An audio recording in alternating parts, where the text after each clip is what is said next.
Bonjour et bienvenue, chers téléspectateurs de Zarine International Television. Je suis Françoise Giroux et je suis ici pour vous apporter les dernières nouvelles de cette heure. Des informations. Lors d'une rencontre avec les dirigeants du Conseil de coopération du Golfe, Donald Trump a averti l'Iran que les acteurs malveillants de la région seraient stoppés et que la République islamique ainsi que ses forces supplétives ne se verraient plus accorder l'opportunité d'agir librement. Dans une autre nouvelle, le ministère des Affaires étrangères du Pakistan a salué la déclaration de Donald Trump, le président américain, concernant les relations entre Islamabad et New Delhi après l'établissement d'un cessez-le-feu entre les deux parties. Donald Trump a annoncé sa volonté de servir de médiateur entre le Pakistan et l'Inde. Islamabad a remercié Trump pour son intérêt à résoudre le conflit du Cachemire. Le président français a déclaré que s'il n'y avait pas d'accord de Poutine sur un cessez-le-feu, il ne soutiendrait pas la garantie de nouvelles sanctions contre la Russie.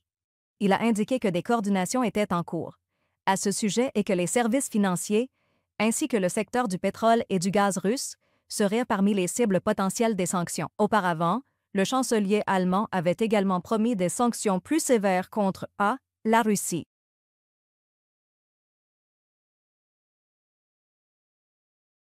Tard dans la nuit, les Houthis ont annoncé qu'ils avaient tiré un missile balistique en direction de l'aéroport Ben Gourion en Israël mardi soir. L'armée israélienne affirme avoir intercepté ce missile. Le son des sirènes a été entendu dans plusieurs villes israéliennes.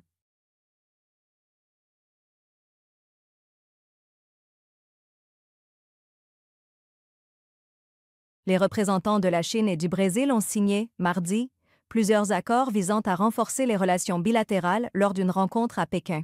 Ils ont souligné leur soutien au libre-échange et au multilatéralisme, un sujet qui a pris une importance accrue pour les partis opposés aux États-Unis. Lula da Silva est arrivé en Chine pour une visite officielle de 4 jours afin de participer à une réunion régionale.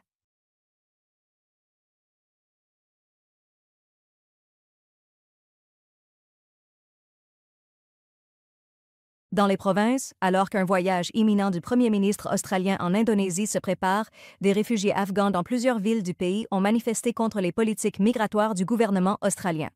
Ils ont accusé les Australiens d'indifférence à l'égard de leur situation.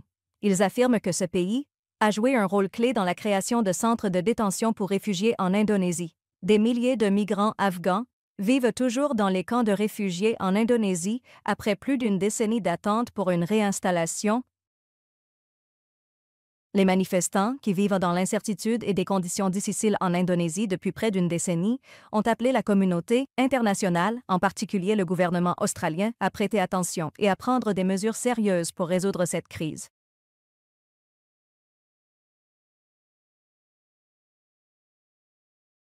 Le ministère des Affaires étrangères des talibans a salué la décision concernant le statut de protection des réfugiés afghans aux États-Unis. Les talibans ont exprimé leur volonté de négocier avec Washington au sujet du retour des Afghans.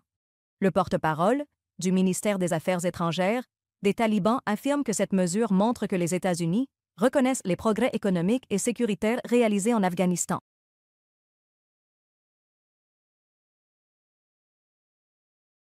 Une famille afghane a porté plainte contre le ministère des Affaires étrangères allemand pour avoir rejeté leur demande d'asile. Dans la plainte, il est indiqué que l'Allemagne avait promis un transfert à cette famille, mais après 13 mois d'attente au Pakistan, leur dossier a été rejeté par le ministère des Affaires étrangères de ce pays.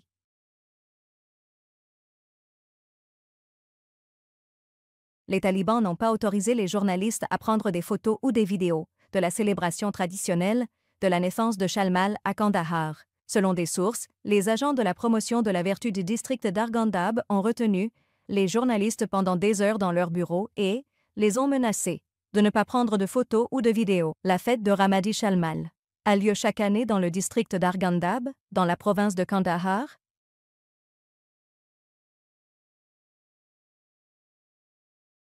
Karib Bakhradar, chef économique du gouvernement taliban, s'est rendu à Kazan, au Tatarstan, pour participer à la réunion économique. Ce voyage intervient alors que la Russie a récemment suspendu les talibans de sa liste des organisations terroristes.